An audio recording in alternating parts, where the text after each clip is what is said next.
Welcome all to சரிதா சமையல். இன்றைக்கி நம்ம சமையலில் எல்லாரும் நல்லா விரும்பி சாப்பிடக்கூடிய பாஸ்தா எப்படி பண்ணுறதுன்னு பார்க்கலாம்.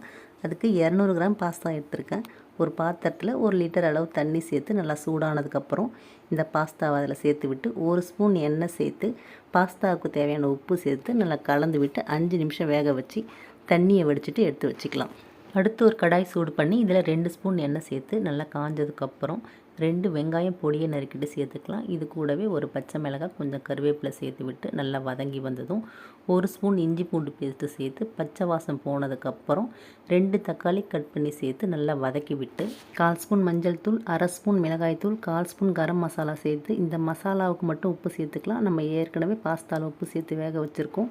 மசாலா பொருள் எல்லாம் சேர்த்து பச்சை வாசம் போகிற வரைக்கும் 5 நிமிஷம் நல்லா வதக்கி விட்டு நம்ம வேக வச்ச பாஸ்தா, கொஞ்சம் பொடியை நறுக்கின புதினா இலை, மல்லி இலை சேர்த்து 1/2 ஸ்பூன் மிளகுத்தூள் சேர்த்து நல்லா கலந்து விட்டால் சுவையான பாஸ்தா ரெடி.